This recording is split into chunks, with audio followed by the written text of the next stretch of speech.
very involved in a lot of different organizations that deal with diversity. I was hoping you could speak about how the Office of Diversity was sort of involved in your organizations before it was defunded. Like the MSA is a Muslim Students Association, so it is a religious organization, but people fail to account that the religion of Islam also, it entails a lot of different cultures. So like you'll have someone from Egypt, some from Lebanon, from Syria, from Bangladesh, all different cultures. And I think that's the one thing people tend to forget, that it's a very diverse cultural group. Because the thing is, right now, what you see on the media, you see a lot of negativity right now and whatnot, and that really gives a misconception on the religion itself, on the pure content of the religion. And so because of that, people see, and when they hear Muslim Students Association, they automatically think, oh, Islam, some people that are ignorant may tie back to ISIS and all this stuff, which is completely not the case. But we you have to look at it from another perspective, that it's bringing cultures together. You're trying different things, you're learning different things. Like some of my best friends, they're completely different from me, as far as culture and stuff like that. But we're together because of our faith, and we get to know each other really well. So I think for my association, we are a relatively new association group. We just started it pretty much last school year, so we're relatively young, and it all just started out as me and my sister thinking, hey, where is the Filipino community at UT? Does it exist? How do we branch out? How do we meet more people who share the same culture, and how do we spread that awareness?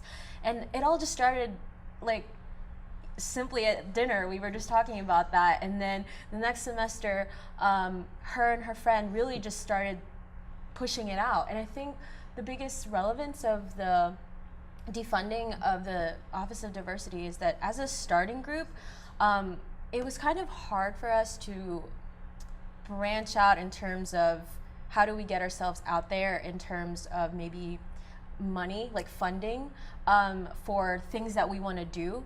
So one of the activities we do is karaoke night. So something simple as that. We had to fundraise for our own club, selling Filipino food. So I feel like it's important that the Office of Diversity become addressed, because I feel like many groups would want to start up. And how do they start without the help of someone? And funding, I feel like, is important, especially for us, because we wanna spread awareness. We want people to be a part of our community, and it's hard to do that with just student power. So I think that for many other groups, I feel like we're all in the same page, but so we're constantly trying to think about things of how do we get ourselves out there. And I think that's why that's important for us, is because we need that help. For me, honestly, I don't believe that my organization is under the Office of Diversity and Inclusion. I think we're under the Office of Center for Leadership and Service. However, I do have friends and peers and classmates who is highly affected by that. And one of the most important things, aside from money being taken away, aside from everything as a whole, relationships. The relationships between the staff and faculty and the students was affected, and it was injured, actually.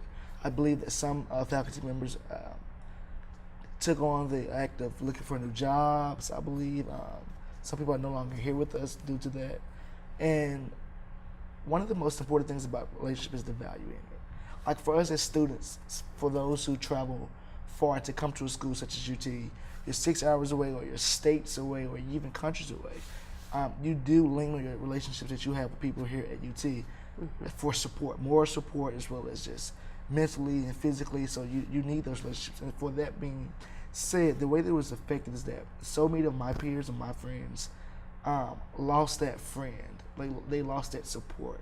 They lost that help that they usually get from them. And so it made them no longer have a purpose of why should I stay at UT, or how is it going to affect me if I continue to go to a school who no longer cares about me, because the person who did is no longer here. So where does my get up and go come from now? Where does my drive come from now?